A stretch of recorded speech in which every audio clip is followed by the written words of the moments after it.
क्या सच में ज़िंदगी बहुत छोटी है या हम ही उसे बेकार चीज़ों में बर्बाद कर देते हैं?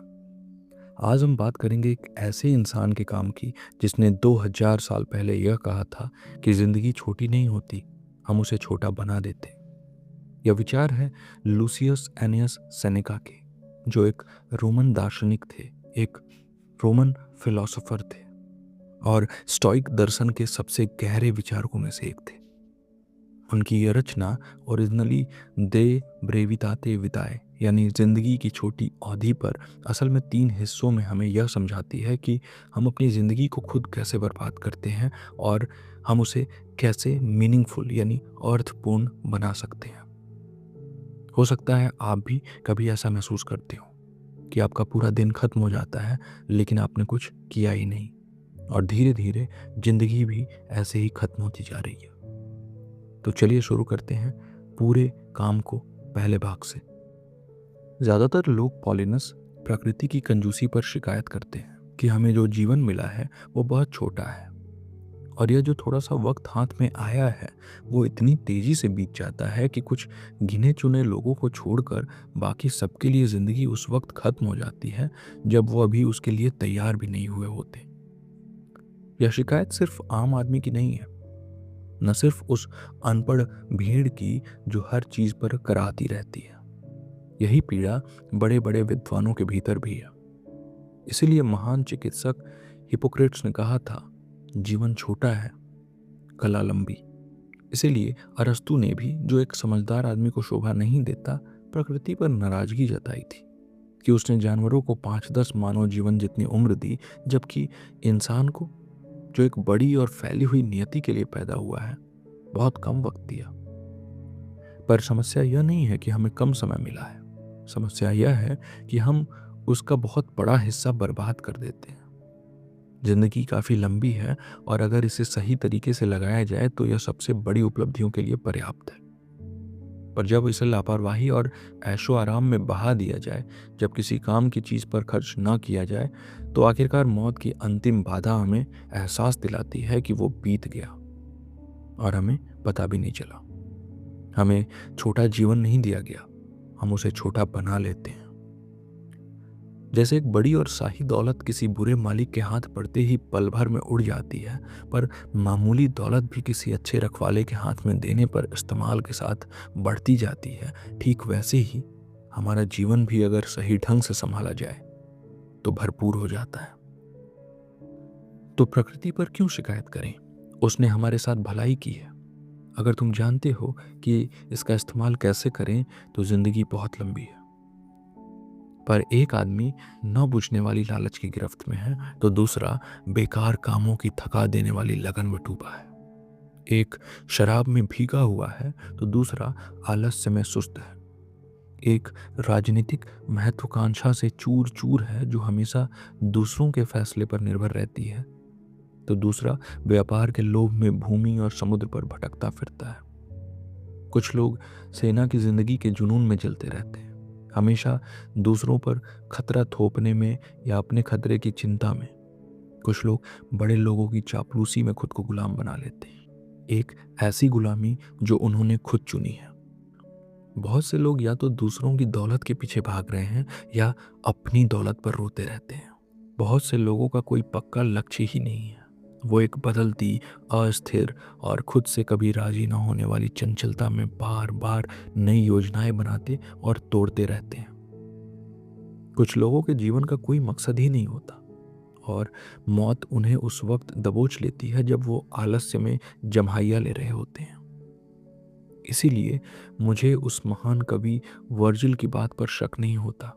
उन्होंने कहा था, हम जिंदगी का एक बहुत छोटा सा हिस्सा ही सच में जीते हैं, बाकी सब जिंदगी नहीं, बस समय काटते हैं, वक्त काटते हैं।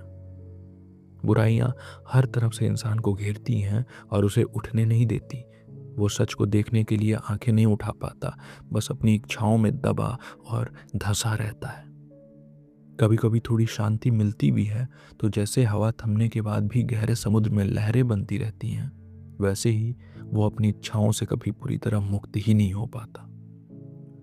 तुम सोचते हो मैं सिर्फ उन लोगों की बात कर रहा हूं जिनकी बुराई सब जानते हैं, देखो, उन लोगों को जिनकी किस्मत देखने लोग इकट्ठा होते हैं, वो अपनी ही दौलत में दम घुट रहे हैं। कितने लोगों के लिए उनकी संपत्ति एक बोझ है। कितने लोग अपनी बोलने की कला और रोज़ की तारीफ में नसें फुला लेते हैं। कितने लोग लगातार भोग विलास से पीले पड़ गए हैं। कितने लोगों को अपनी मुवक्किलों की भीड़ ने कोई आज़ादी ही नहीं छोड़ी। एक शब्द में इन सबको सबसे नीचे से सबसे ऊपर तक देखो। एक कानूनी मदद मांगता है, दूसरा मदद करने आता है। एक मुकदमे में है, दूसरा बचाव करता है, तीसरा फैसला सुनाता है। कोई भी अपने लिए नहीं है, हर कोई दूसरों के काम आ रहा है। जिन लोगों के नाम सबकी ज़बान पर हैं, उन्हें देखोगे तो पता चलेगा कि एक्स वाई की सेवा करता है और वाई जेड की। कोई अपनी परवाह करता ही नहीं। कुछ लोग और भी मूर्खतापूर्ण गुस्सा दिखाते हैं। वो अपने से बड़े लोगों के घमंड की शिकायत करते हैं कि उन्होंने मिलने का वक्त नहीं दिया। पर क्या कोई दूसरे के घमंड की शिकायत कर सकता है जब उसके पास खुद के लिए ही वक्त नहीं है? फिर भी उस बड़े आदमी ने कभी कभी तुम्हारी तरफ देखा, चाहे नजर संरक्षक जैसे ही। उसने तुम्हारी बात सुनी, उसने तुम्हें साथ चलने दिया, पर तुमने कभी खुद को देखने या सुनने की जरूरत नहीं समझी। तुम्हारे पास दूसरों के लिए वक्त है, खुद के लिए नहीं। इसलिए किसी का शुक्रगुजार होने का तुम्हें कोई हक नहीं। अगर दुनिया के सभी तेज दिमाग एक जगह बैठकर इस बात पर सोचें, तो भी वो इस बात पर अपना पूरी हैरानी नहीं जता पाएंगे कि इंसान के दिमाग पर कितना बड़ा कोहरा छाया हुआ है। लोग अपनी ज़मीन किसी को नहीं हड़पने देते। जरा सी सीमा पर विवाद हो तो पत्थर और हथियार लेकर दौड़ पड़ते हैं। पर वही लोग दूसरों को अपना जीवन हड़पने देते हैं, बल्कि खुद ही उन्हें बुलाते हैं जो उनका जीवन ले जाए। कोई नहीं मिलेगा जो अपनी दौलत बांटने को तैयार हो, पर हर कोई अपना जीवन कितने ही लोगों में बांट देता है। लोग अपनी संपत्ति बचाने में बड़े कंजूस हैं, पर जब वक्त बर्बाद करने की बात आती है तो वो उस एक चीज़ में सबसे ज़्यादा फिजूल खर्च करते हैं जिसमें कंजूसी करना जरूरी था। इसलिए मैं किसी पुराने ज़माने के आदमी को पकड़कर कहना चाहूँगा, मैं देख रहा हूँ कि तुम जिंदगी के आखिरी पड़ाव पर हो, 100 साल के करीब या उससे भी आगे। आओ, अपनी ज़िंदगी का हिसाब लगाओ। देखो कितना वक्त किसी साहूकार ने लिया, कितना किसी रखैल ने, किसी सरपरस्त ने, किसी चाहत में रहने वाले ने, पत्नी से झगड़ों में, नौकरों को सजा देने में, शहर में इधर उधर के सामाजिक कामों में भागते हुए। उन बीमारियों को भी जोड़ो जो हमने खुद अपने ऊपर बुलाई हैं, और वो वक्त भी जो बिल्कुल बेकार गया। तुम पाओगे कि तुम्हारे पास जितने साल थे उससे कहीं कम असल में हुए। याद करो कब तुम्हारा कोई पक्का मकसद था, कितने दिन वैसे बीते जैसे तुमने सोचा था। कब तुम अपने लिए मौजूद थे, कब तुम्हारे चेहरे पर वो भाव था जो सच में तुम्हारा अपना था। कब तुम्हारा मन शांत था। इतनी लंबी जिंदगी में तुमने क्या हासिल किया? कितने लोगों ने तुम्हारा जीवन लूट लिया जब तुम्हें पता भी नहीं चला। बेकार दुख में, मूर्खतापूर्ण खुशी में, लालच में, समाज के बहकावे में कितना कुछ बर्बाद हुआ। जो तुम्हारा था वो कितना कम था। तुम्हें एहसास होगा कि तुम वक्त से पहले मर रहे हो। तुम ऐसे जी रहे हो जैसे हमेशा जीना हो, पर तुम्हारी नाजुकता तुम्हें कभी याद ही नहीं आती। जितना वक्त बीत चुका है उसे तुम देखते ही नहीं, बल्कि उसे ऐसे बर्बाद करते हो जैसे पूरा भंडार भरा हो।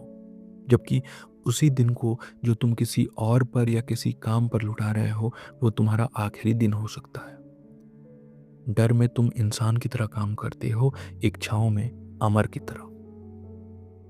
बहुत से लोग कहते हैं 50 साल की उम्र में मैं आराम से रहूंगा, 60 में सार्वजनिक काम छोड़ूंगा। पर इतने लंबे जीवन की गारंटी किसने दी है? कौन तुम्हारी योजना के मुताबिक सब चलने देगा? क्या तुम्हें शर्म नहीं आती कि जिंदगी के बचे खुचे टुकड़े अपने लिए रखते हो और समझदारी के लिए वो वक्त देते हो जो किसी काम का नहीं रहा? जिंदगी के आखिरी पल में सच में जीना शुरू करना ये कितनी देर है। जब जिंदगी खत्म हो रही हो तब जीना सीखना, क्या यह मूर्खता नहीं है? यह बहुत बड़ी मूर्खता है। तुम देखोगे कि सबसे ताकतवर और ऊंचे दर्जे के लोग भी कभी कभी ऐसी बातें कह जाते हैं जिनमें वो आराम की कामना करते हैं, उसकी तारीफ करते हैं, उसे अपनी सारी दौलत से ऊंचा रखते हैं। कभी कभी वो अपनी ऊंचाई से उतरने की ख्वाहिश रखते हैं, अगर सुरक्षित उतर सकें तो। क्योंकि ऊंची किस्मत खुद ब खुद टूट कर गिरती है, बाहर से कुछ ना हो तब भी। सम्राट ऑगस्टस, जिसे देवताओं ने सबसे ज्यादा नवाजा था, जीवन भर आराम के लिए दुआ करते रहे और सार्वजनिक कामों से छुटकारे की तलाश में रहे। उनकी हर बात उसी एक बात पर वापस आती, आराम की उम्मीद। वो इस मीठे पर झूठे दिलासे से अपनी थकान सहते रहे कि एक दिन वो खुद के लिए जिएंगे। सीनेट को लिखे एक पत्र में उन्होंने कहा, मेरी ललक उस बहुत प्रिय वक्त की है जो अभी बहुत दूर है, पर उस आनंद की एक झलक मुझे शब्दों की खुशी से मिल जाती है। आराम उन्हें इतना कीमती लगता था कि जब असल में नहीं मिला तो उन्होंने उसे पहले से ही मन में जी लिया। वो जानते थे कि सब कुछ उन्हीं पर निर्भर है, लोगों और देशों की किस्मत उनके हाथ में है, और फिर भी वो सबसे ज्यादा खुश उस दिन की सोच में होते थे जब वो अपनी बड़ाई उतार फेंकेंगे। उन्हें तजुर्बे से पता था कि उन चमकती हुई खुशियों के भीतर कितना पसीना और कितनी छुपी हुई चिंताएं हैं। पहले अपने देशवासियों से, फिर अपने साथियों से, फिर अपने रिश्तेदारों से लड़ना पड़ा। जमीन पर और समुद्र पर खून बहाया। Macedonia, Sicily, Egypt, Syria, Asia में लड़े। जब बाहरी दुश्मन खत्म हुए तो रोम में भी मोरेना, केपियो, लेपिडस, एग्नेटियस जैसे लोग उनके खिलाफ तलवारें उठा रहे थे। उनकी बेटी और उसके प्रेमियों ने उनके कमजोर बुढ़ापे को और भी थका दिया। ये घाव कटते पर दूसरे उग जाते, जैसे किसी ऐसे जिस्म में खून बह रहा हो जिसकी घाव कभी भरती ही ना हो। इसीलिए वो आराम के लिए तरसते रहे और इसी उम्मीद में उन्हें अपनी मेहनत से थोड़ी राहत मिलती थी। यही वो आदमी था जो दूसरों की दुआएं पूरी कर सकता था, पर वो खुद दुआ मांग रहा था। सिसेरो को कैटलीन और क्लॉडियस और पॉम्पी और क्रैसस जैसे लोगों के बीच फेंका गया था।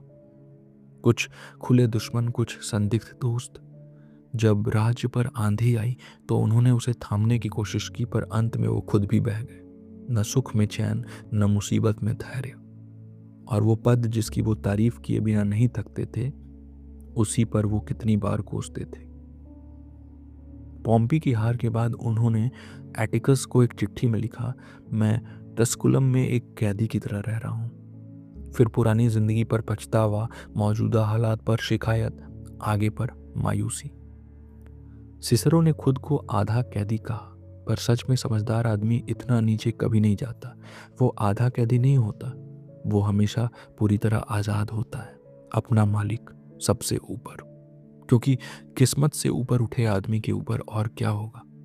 लिवियस ड्रूसस एक साहसी और जोशीले आदमी थे जिन्होंने ग्राशी की नीतियों को फिर से उठाने वाले कानून पेश किए, और पूरे इटली से बड़ी भीड़ उनके साथ थी। पर उन्हें दिख रहा था कि न आगे जा सकते हैं न पीछे हट सकते हैं, और उन्होंने उस उथल पुथल भरी जिंदगी को कोसा जो उन्होंने हमेशा से जी थी। कहते थे कि बचपन में भी उन्होंने कभी छुट्टी नहीं ली। बचपन में भी वो अदालतों के मुजरिमों की तरह से बोलने लगे थे, इतने असरदार कि कुछ फैसले भी अपने पक्ष में करा लिए। ऐसी बचपन की महत्वाकांक्षा का अंत क्या होगा। जो बचपन से ही मेले में था उसे आराम की शिकायत करने का हक नहीं, पर शिकायत करने में भी बहुत देरी हो गई। इन सब का जिक्र करना जरूरी नहीं जो दूसरों की नज़र में सबसे खुश नसीब दिखते हैं, पर खुद अपनी ज़िंदगी की हर बात से नफरत जताते हैं। फिर भी वो न खुद बदले न किसी और को बदल सके, क्योंकि शब्दों का तूफान खत्म होते ही उनके भाव वापस वहीं हो गए। सच में तुम्हारी जिंदगी चाहे 1000 साल तक चले, वो बुराइयां उस सारे वक्त को निगल जाएंगी जो वक्त तुम्हारे पास है, जिसे सही सोच लंबा कर सकती है, पर जो अपने आप तेजी से गुजरता है वो तुमसे छिन जाता है, क्योंकि तुम उसे पकड़ते नहीं, तुम उसे थामते नहीं, उस सबसे तेज चीज को धीमा करने की कोशिश नहीं करते, बल्कि उसे ऐसे जाने देते हो जैसे वो बेकार और बदलने वाली चीज हो, जैसे वो अनगिनत मात्रा में उपलब्ध हो। पर मैं सबसे बुरा उन्हें मानता हूं जो अपना सारा वक्त शराब और हवस में डुबाते हैं। ये सबसे बुरे काम है। दूसरे लोग चाहे झूठी शोहरत के भ्रम में हो, कम से कम एक इज्जतदार भ्रम में तो हैं। लालची आदमियों की सूची बनाओ, गुस्सैल आदमियों की जो गलत दुश्मनियां रखते हैं वो कम से कम ज़्यादा मर्दाना तरीके से गलत है।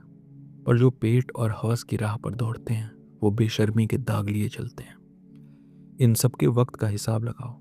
हिसाब किताब में दूसरों के लिए जाल बिछाने में या दूसरों के जालों से डरने में, अदालतों में दावत देने में, और तुम देखोगे कि उनके काम चाहे अच्छे हों या बुरे, उन्हें सांस लेने तक का वक्त नहीं देते।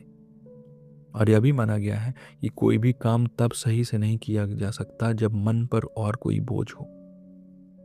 न बोलने की कला, न पढ़ाई लिखाई। जो मन बिखरा हो वो कुछ गहराई से नहीं समझता, बल्कि जो भी उसमें ठूंसा जाए उसे बाहर कर देता है। जीना उस व्यस्त आदमी की सबसे कम अहमियत की गतिविधि है, पर सीखने के लिए जीने से ज्यादा मुश्किल कुछ नहीं। दूसरी कलाओं के उस्ताद हर जगह मिलते हैं। कुछ कलाएं तो बच्चों ने इतनी गहराई से सीखी हैं कि वो खुद सिखा सकते हैं, पर जीना सीखने में पूरी जिंदगी लगती है, और मरना सीखने में भी पूरी जिंदगी लगती है। जीना सीखने में पूरी जिंदगी चाहिए, और मरना सीखने में भी। इतने महान लोगों ने सब कुछ छोड़कर दौलत, काम, धंधा, सुख, सिर्फ यही जानने की कोशिश में अपना जीवन लगाया कि कैसे जिया जाए। फिर भी उनमें से ज्यादातर ने मरते वक्त माना कि वो अभी नहीं जान पाए। तो जो लोग इतनी कोशिश भी नहीं करते, वो कैसे जान सकते हैं? मेरा यकीन करो, यह किसी बड़े इंसान की पहचान है जो इंसानी गलतियों से ऊपर हो, कि वो अपना वक्त बर्बाद ना होने दे। उसके पास सबसे लंबा जीवन होता है, क्योंकि जो भी वक्त था उसने पूरी तरह खुद के लिए लगाया। उसका एक भी पल बेकार नहीं गया, किसी दूसरे के अधीन नहीं रहा। उसे हर चीज से ज्यादा कीमती अपना वक्त लगा, इसलिए उसने कभी उसे किसी और चीज में नहीं बदला। उसके पास काफी वक्त था, पर जिनकी जिंदगी में दूसरों ने गहरी घुसपैठ कर ली है, उनके पास हमेशा वक्त कम ही रहता है। यह मत सोचो कि ऐसे लोग कभी कभी अपनी हानि नहीं पहचानते।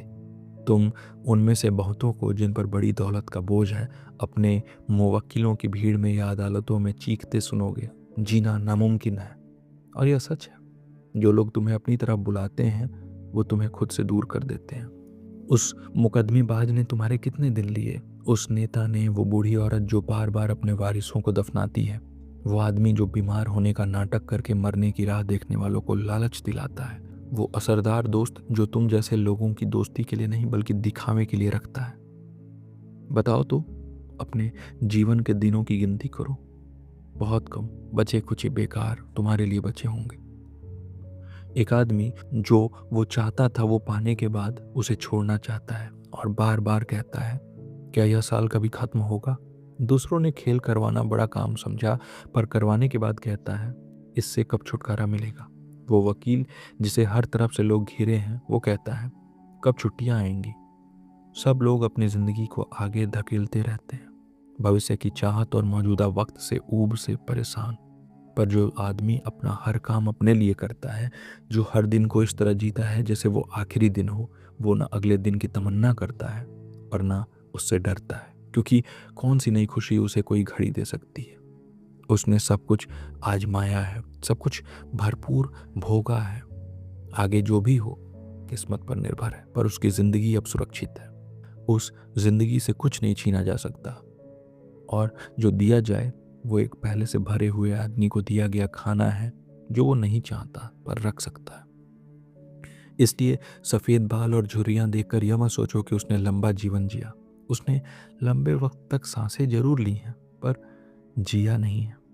सोचो, एक आदमी बंदरगाह से निकलते ही भयानक तूफान में फंस गया, इधर उधर ढकेला जाता रहा, उल्टी सीधी हवाओं के थपेड़ों में घूमता रहा। क्या तुम कहोगे कि उसने लंबी यात्रा की? नहीं, उसने लंबे वक्त तक तूफान में फंसकर अपना वक्त गुजारा।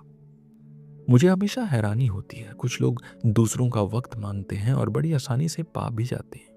दोनों तरफ से वो कारण देखते हैं जिसके लिए वक्त मांगा जा रहा है, पर कोई वक्त को खुद नहीं देखता।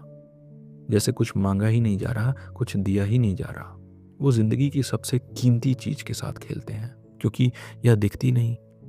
वक्त हाथ नहीं आता, इसलिए बहुत सस्ता लगता है, बल्कि लगभग बेकीमती समझा जाता है। लोग पेंशन और इनाम बड़े चाव से कबूल करते हैं। उसके लिए वो अपनी मेहनत, अपना साथ, अपनी सेवाएं देते हैं, पर कोई वक्त की कीमत नहीं लगाता। लोग उसे ऐसे बर्बाद करते हैं जैसे वक्त मुफ्त में मिला हो।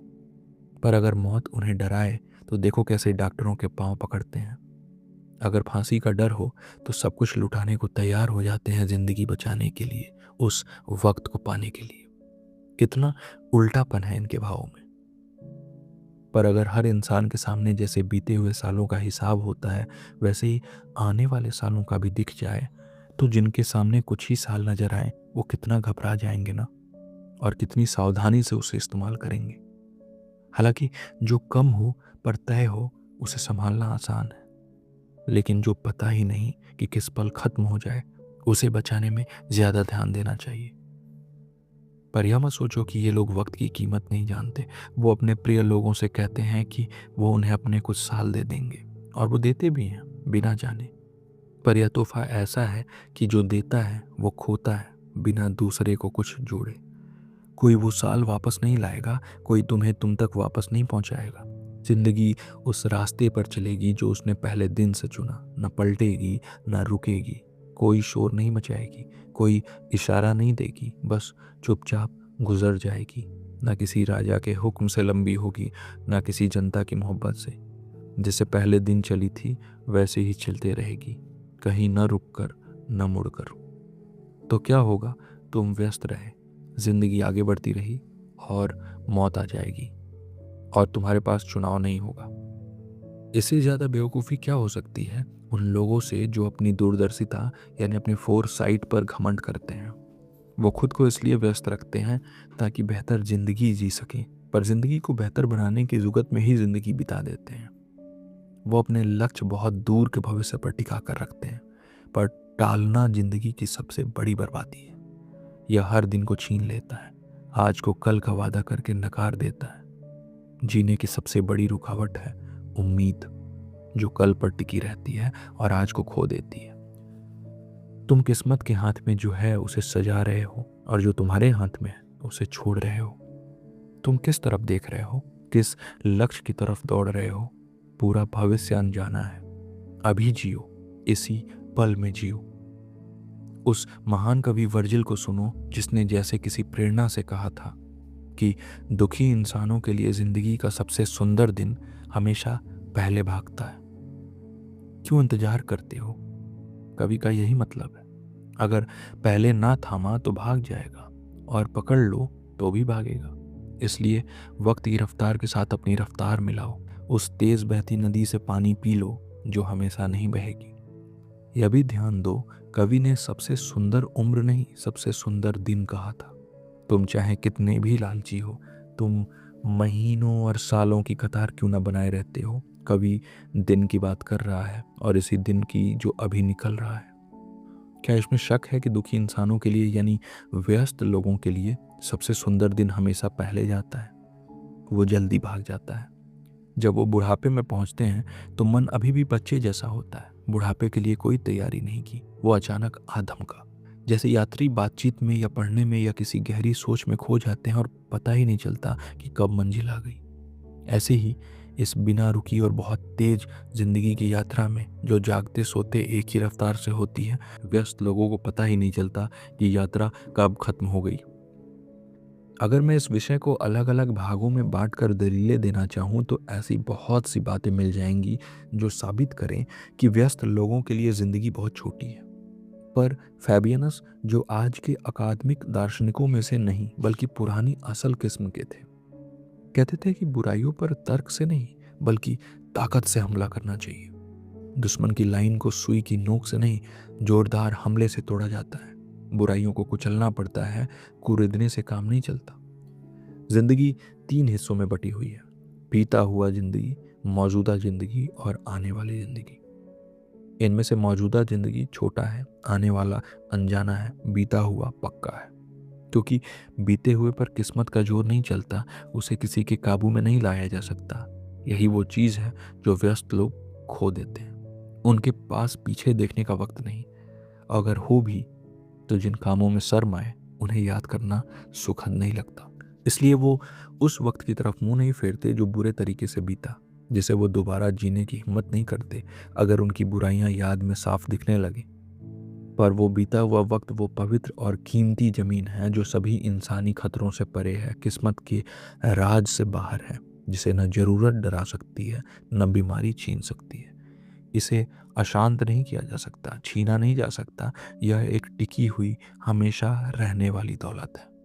मौजूदा वक्त में हमारे पास एक एक दिन है, हर दिन में एक एक पल है, पर बीते हुए सभी दिन तुम्हारी पुकार पर जाएंगे। तुम उन्हें रोक सकते हो, देख सकते हो, पर इसके लिए वक्त चाहिए, और व्यस्त लोगों के पास वक्त ही कहाँ है। वो मन जो शांत और बेफिक्र है, जिंदगी के सभी पड़ावों में घूम सकता है। व्यस्त लोगों का मन जैसे किसी जुए में जकड़ा हो, पीछे मुड़कर देख नहीं सकता। इसलिए उनकी जिंदगी एक ऐसी गहराई में गुम हो जाती है जिसका कोई पेंदा ही नहीं है। और जैसे किसी टूटे बर्तन में कितना भी पानी डालो, उसमें कुछ नहीं रह जाता, सब बह जाता है। वैसे ही चाहे कितना भी वक्त दो, जब मन में टिकने की जगह नहीं तो सब बह जाएगा। मौजूदा वक्त इतना छोटा है कि कुछ लोगों को उसका अस्तित्व तक नहीं पता। वो हमेशा बह रहा है, एक हिस्से में आने से पहले ही गुजर जाता है। जैसे तारे अपनी जगह पर कभी नहीं रुकते, मौजूदा वक्त भी नहीं रुकता। इसलिए व्यस्त लोग सिर्फ मौजूदा में जीते हैं, जो इतना छोटा है कि पकड़ा नहीं जा सकता, और इसे भी वो अपनी अनगिनत उलझनों में खो देते हैं। एक शब्द में क्या जानना चाहते हो कि वो ज़्यादा जीना क्यों नहीं चाहते? देखो, वो कितनी जोर से ज़्यादा जीना चाहते हैं। कमज़ोर बुजुर्ग चंद साल और मांगते हैं, खुद को उम्र से छोटा बताते हैं, उस धोखे से खुद को दिलासा देते हैं जैसे वो किस्मत को भी धोखा दे रहे हों। पर जब कोई बीमारी उन्हें उनकी मौत की याद दिलाती है तो वो किस डर से मरते हैं, जैसे उन्हें ज़िंदगी से जाने नहीं दिया जा रहा बल्कि घसीटा जा रहा है। वो कहते हैं कि वो मूर्ख थे जो जीवन को सच में नहीं जिए, और अगर इस बीमारी से उठे तो सुकून से जिएंगे। और तब सोचते हैं कि वो चीज़ें बेकार इकट्ठा की जो कभी भोगी ही नहीं जा सकती, और सारी मेहनत बेकार हो गई। पर जिनकी ज़िंदगी सारे कारोबार से दूर रही, उनके लिए ज़िंदगी ज़रूर पर्याप्त लंबी है। उनका कोई हिस्सा बेकार नहीं गया, इधर उधर बिखरा नहीं, किस्मत के हवाले नहीं किया, लापरवाही से गंवाया नहीं, दिखावे में उड़ाया नहीं, सब कुछ सही जगह लगाया। इसलिए चाहे कितनी भी कम हो, उनके लिए वक्त काफ़ी है। और जब आखिरी दिन आएगा, समझदार आदमी मौत की तरफ डगमगाते नहीं हैं, मजबूत कदमों से जाते हैं। शायद तुम जानना चाहते हो कि मैं किसे व्यस्त आदमी कहता हूँ। यह मत सोचो कि सिर्फ वो व्यस्त हैं जो अदालत से कुत्तों के भौंकने पर ही निकलते हैं, या जो अपने समर्थकों की भीड़ में या दूसरों की भीड़ में दबे हुए हैं, या जो दूसरों के दरवाजे खटखटाने भागते हैं। कुछ लोग अपनी फुर्सत में भी व्यस्त हैं, अपने देहाती घर में, अपने पलंग पर, एकांत में, खुद के साथ। उन्हें फुर्सत नहीं कहोगे, उनके पास है फुर्सत की व्यस्तता। क्या तुम उसे फारिग कहोगे जो अपनी कॉरिंथियन ब्रॉन्जेस, जो कुछ संग्राहकों के पागलपन से महंगी हो गई हैं, उसको बड़े चिंतित ढंग से सजाता है और दिन का ज़्यादातर हिस्सा जंग लगी धातु पर बिताता है, जो कुश्ती के अखाड़े में बैठा रहता है, जो अपने जानवरों को रंग और उम्र से जोड़ियों में बांटता है, जो नए नए खिलाड़ियों की देखभाल पर पैसा लगाता है, और वो जो नाई की दुकान पर घंटों बिताते हैं, रात को जो उगा उसे काटते हैं। हर बाल पर गंभीर बहस होती है, उखड़े बालों को ठीक करते हैं, पतले बालों को माथे पर कंघी करते हैं। नाई ने जरा सी लापरवाही की तो कैसे गुस्सा करते हैं, अगर उनकी आयाल गलत कट गई तो कितना गुस्सा करते हैं। कौन अपनी जान से ज़्यादा अपने बालों की परवाह नहीं करेगा, कौन शान को सुरक्षा से ज़्यादा अहमियत नहीं देगा। और वो जो गाने बजाने, सुनने या सीखने में लगे हैं, जो उस आवाज़ को जिसे कुदरत ने सरल और सीधा बनाया था, बेढंगी कलाबाजियों में मरोड़ते हैं, जो हमेशा किसी काल्पनिक धुन पर उंगलियां थपथपाते रहते हैं, जो किसी गंभीर और दुखद मुलाकात पर भी गुनगुनाते पाए जाते हैं, उनके पास फुर्सत कहाँ? उनके पास आलसी व्यस्तता है। और उनकी दावतें, उन्हें फुर्सत नहीं कहूँगा जब देखता हूँ कि वो अपने चांदी के बर्तन कितनी सावधानी से सजाते हैं, कितने ध्यान से अपने नौकरों को तैयार करते हैं, कैसे परेशान रहते हैं कि रसोइये ने सूअर का मांस कैसा पकाया होगा, कितनी तेज़ी से नौकर दौड़ते हैं, कितनी सावधानी से पक्षी परोसे जाते हैं, कितनी सावधानी से नशेबाजों की लार पूछी जाती है। इन सब में वो शान और जौक की शोहरत पाते हैं, और इनकी कमजोरियां इनके निजी जीवन के हर कोने में पीछे आती हैं। उन्हें भी फुर्सत नहीं कहूँगा, जिन्हें पालकी और डोली में उठाकर ले जाया जाता है, और जो अपनी सैर के लिए वक्त पर पहुँचते हैं जैसे छोड़ना मना हो, जिन्हें बताया जाता है कि कब नहाना है, कब तैरना है, कब खाना है। इतनी ज़्यादा लाड़ में डूबे हैं कि खुद यह भी नहीं जानते कि उन्हें भूख लगी है या नहीं लगी। मुझे बताया गया कि ऐसे ही एक लाडले को नहाने के बाद जब पालकी में बिठाया गया तो उस लाडले ने पूछा कि क्या मैं बैठ गया? क्या तुम सोचते हो यह आदमी जो नहीं जानता कि बैठा है या नहीं, वो जानता है कि वो जीवित है, देखता है, फुर्सत में है? यह कहना मुश्किल है कि उस पर ज़्यादा तरस आए जो सच में नहीं जानता था या जो नहीं जानने का नाटक करता था। वो बहुत सी चीज़ें भूल जाते हैं, पर बहुत सी चीज़ें भूलने का नाटक भी करते हैं। कुछ बुराइयों में उन्हें अपनी खुशकिस्मती का सबूत दिखता है कि सब कुछ जानना तो नीचे और तुच्छ लोगों का काम है। अब देखो, क्या नाटककार अपने नाटकों में ऐशो आराम की बहुत सी बातें गढ़ते हैं? नहीं, वो जो है उससे ज़्यादा छोड़ देते हैं। इस जमाने में कितनी अजीब बुराइयां पैदा हो गई हैं कि अब हम नाटककारों पर यह भी आरोप लगा सकते हैं कि वो उन्हें नज़रअंदाज करते हैं। तो यह आदमी जो इतनी ऐश में डूबा है कि उसे बताना पड़े कि वो बैठा है या नहीं, वो फुर्सत में नहीं है। उसका दूसरा नाम रखो, वो बीमार है, बल्कि वो मरा हुआ है। जो सच में फुर्सत में है वो उसे महसूस भी करते हैं, पर यह जो आधा जिंदा है, जिसे अपने जिस्म की हालत का पता नहीं, उसके पास अपने वक्त का कोई काबू कैसे होगा? जिन्होंने पूरी जिंदगी गोटियां या गेंद खेलने या धूप में भुनाने में बिताई, उनका जिक्र करना थका देने वाला होगा। जिनकी खुशियां गंभीर मेहनत मांगती हैं, वो फुर्सत में नहीं है।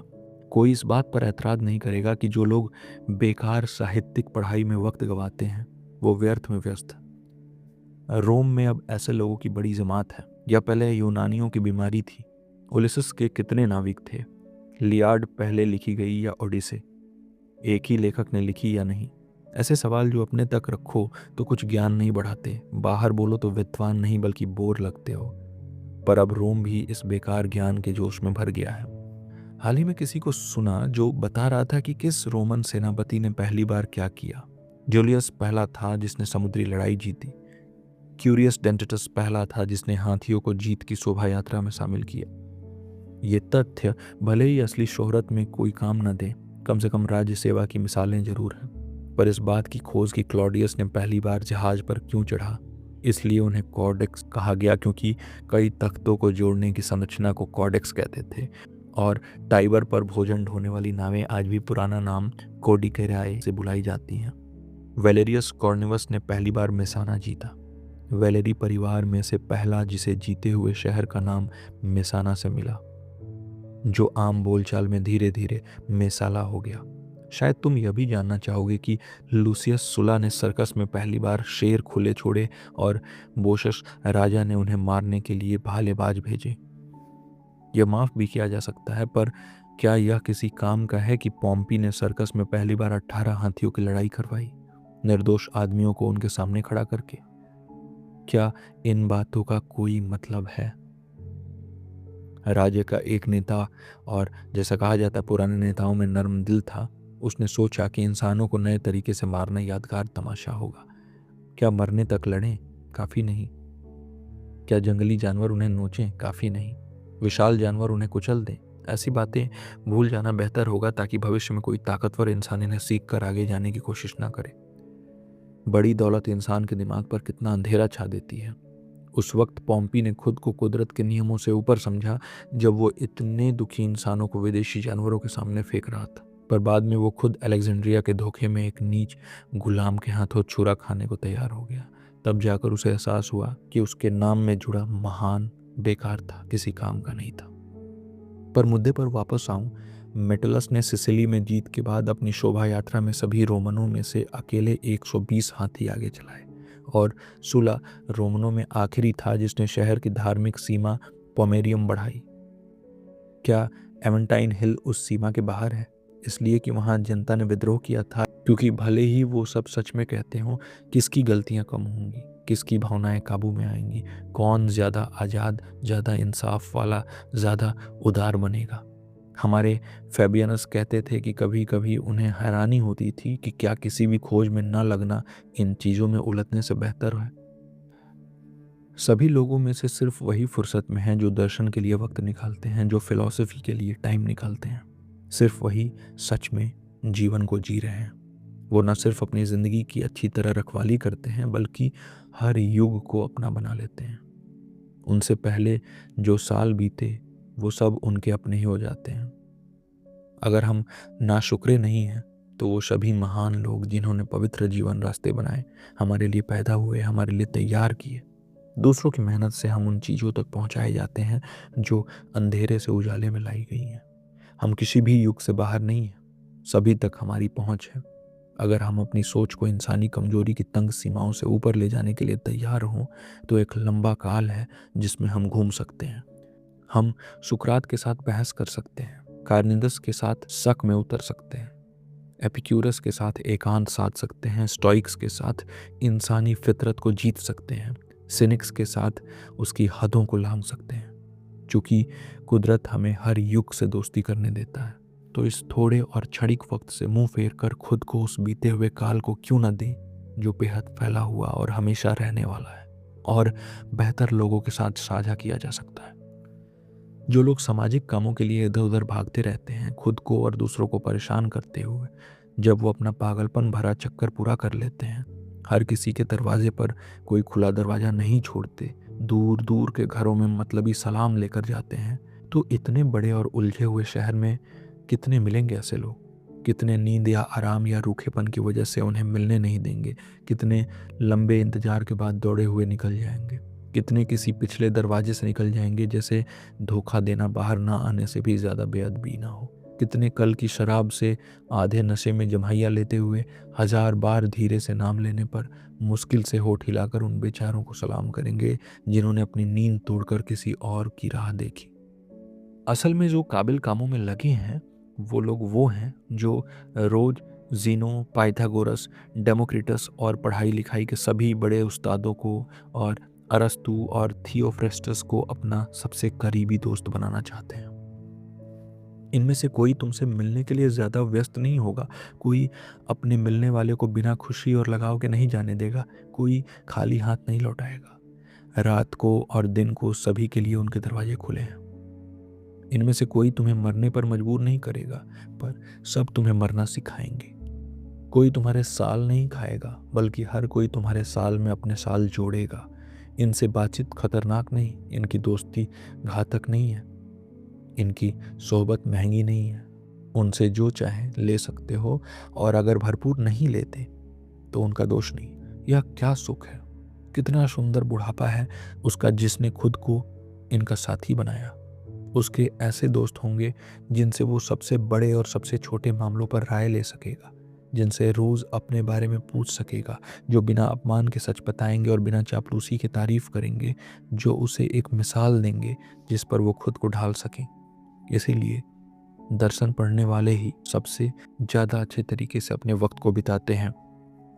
हम कहते हैं कि हम अपने माँ बाप नहीं चुन सकते, वो किस्मत से हमें मिले हैं, पर हम यह चुन सकते हैं कि किसके बच्चे बनना चाहते हैं। सबसे महान सोच वालों के घर हैं जिसमें चाहो उसमें गोद ले लिए जाओ, और तुम्हें सिर्फ नाम नहीं उनकी दौलत भी मिलेगी, और यह दौलत कंजूसी से नहीं बांटने से बड़ी होती है।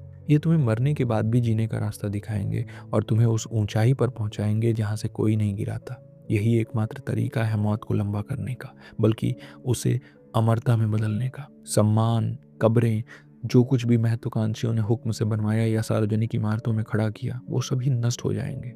वक्त कुछ नहीं छोड़ता जिसे वो तोड़ न दे, पर दर्शन ने जो रचनाएं पवित्र की हैं उन्हें वो नुकसान नहीं पहुंचा सकता। कोई ज़माना उन्हें मिटा नहीं पाएगा, कोई ज़माना उन्हें घटा नहीं पाएगा।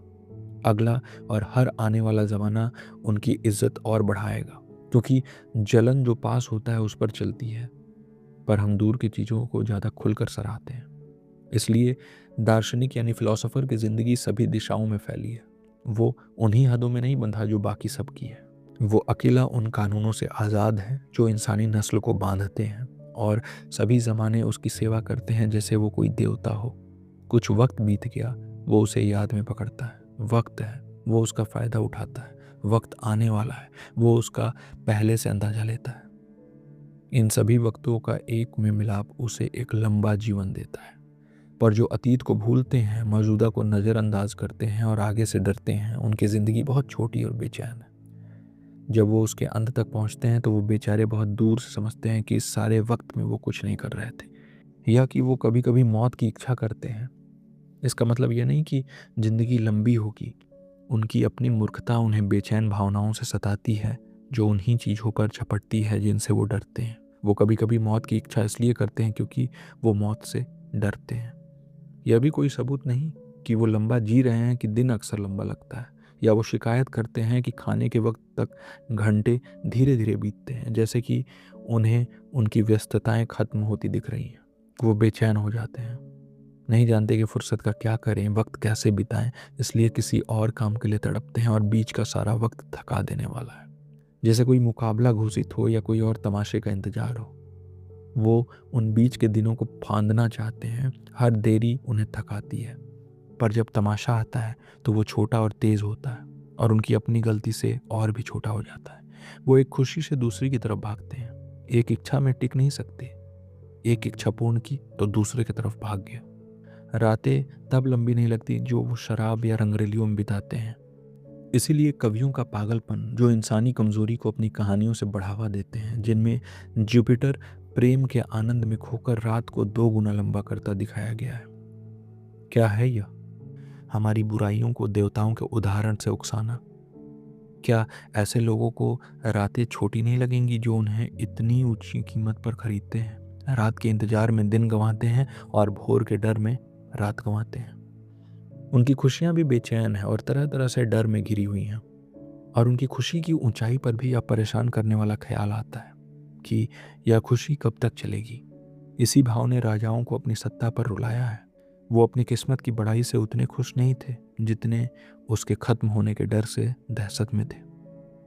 जब पर्सिया के उस सबसे घमंडी राजा जर्जस ने अपनी सेना विशाल मैदानों पर लगाई, जो गिनी नहीं जा सकती थी, बस नापनी पड़ी, तो वो बहुत रोया, इसलिए कि 100 साल में उस विशाल फौज में से एक भी जिंदा नहीं होगा।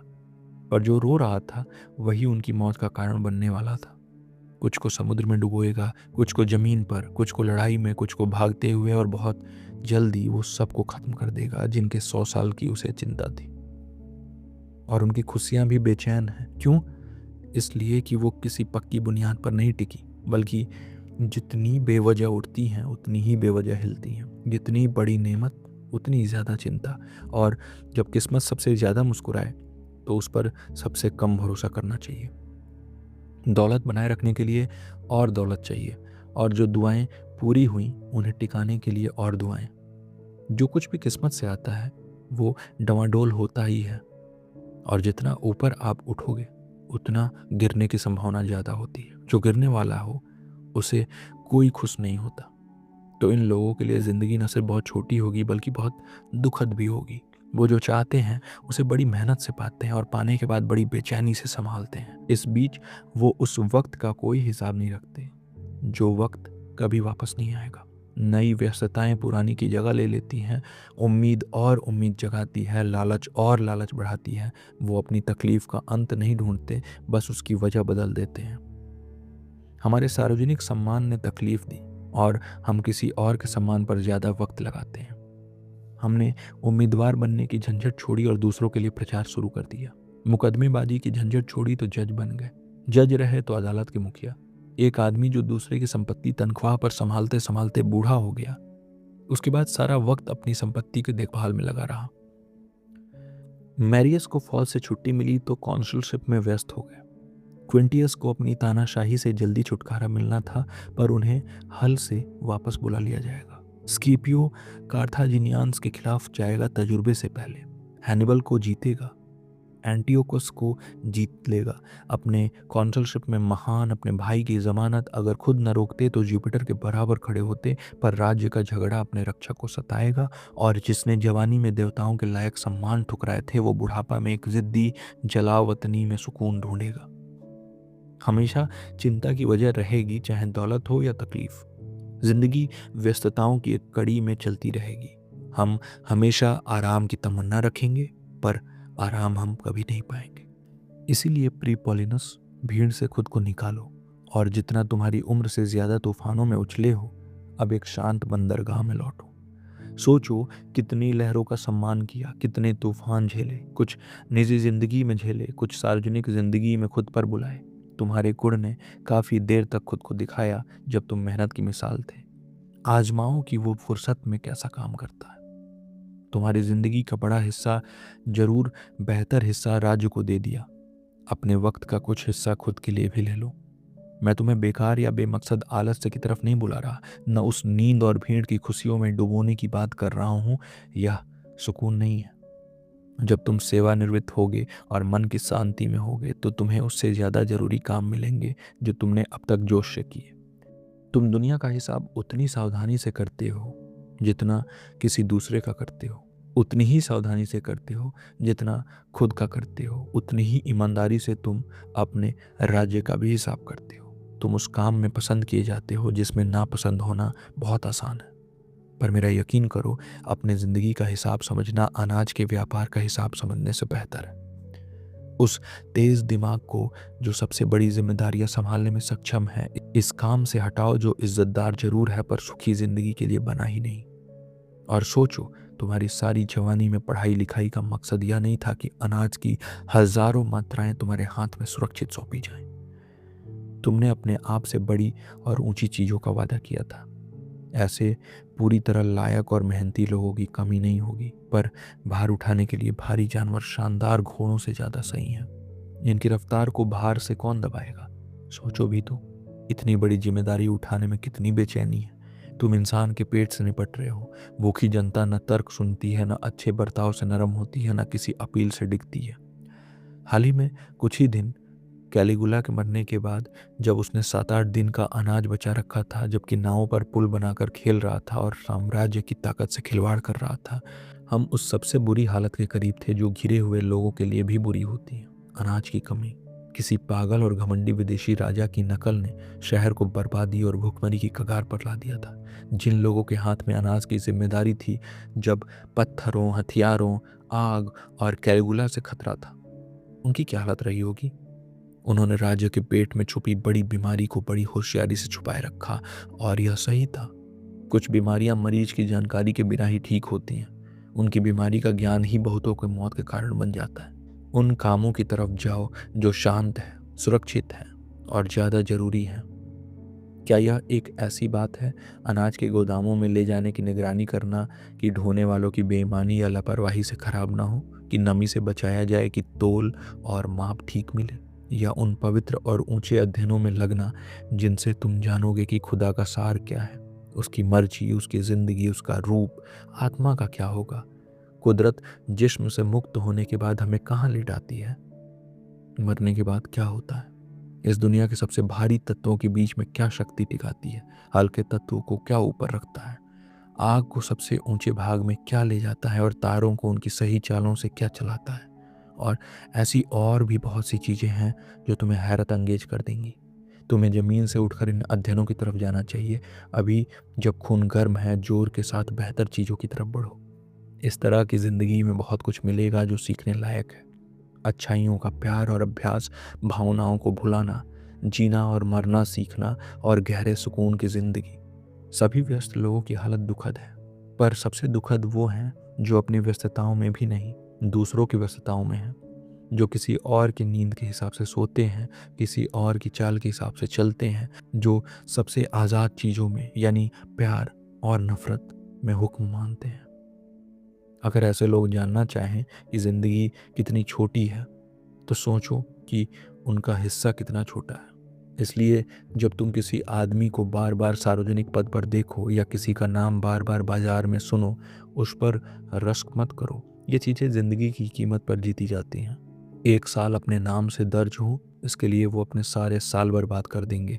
कुछ लोगों की ज़िंदगी ने उस वक्त घेरा जब वो अपनी महत्वाकांक्षा की ऊंचाई की तरफ रास्ता बनाने की कोशिश में थे। कुछ लोग हजार अपमान घसीटते हुए सबसे ऊंची सम्मान तक पहुंचे, और उन पर यह उदास ख्याल आया कि सारी मेहनत बस एक कब्र के पत्थर के लिए थी।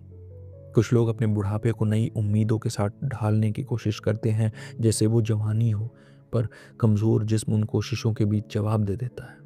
यह देखना शर्मनाक है जब एक बूढ़ा आदमी अदालत में अजनबियों के मुकदमों में सांस फूलते हुए बोल रहा हो, अनजान तमाशाइयों की तालियां बटोरने की कोशिश कर रहा हो, या बेशर्मी है जब कोई अपने कामों के बीच ढेर हो जाए, काम की थकान से नहीं बल्कि जीवन जीने के तरीके से थक कर। यह भी शर्मनाक है जब कोई अपने हिसाब किताब के बीच मरे और उसका वारिस जो लंबे इंतजार में था कि कब वो मरेगा, राहत से मुस्कुरा दे। मैं एक उदाहरण बताए बिना रह नहीं सकता। सेक्सटस टुरेनियस एक बूढ़ा आदमी था, सख्ती और मेहनत के लिए जाना जाता था, जिसने 90 साल की उम्र में कैलिगुला से खुद मांगा कि उसे उसके पद से हटाया जाए। फिर उसने खुद को अपने पलंग पर लिटाने का हुक्म दिया और घर वालों को उसके लिए मातम करने को कहा जैसे वो मरा हो। घर ने अपने बूढ़े मालिक की फुर्सत पर दुख मनाया और तब तक रोना नहीं छोड़ा जब तक उसे वापस उसका काम नहीं मिल गया। क्या काम में मरना इतना अच्छा लगता है? बहुत से लोगों को ऐसा ही लगता है। उनकी काम की इच्छा उनके करने की ताकत से लंबी होती है। वो अपनी जिस्मानी कमजोरी से लड़ते हैं।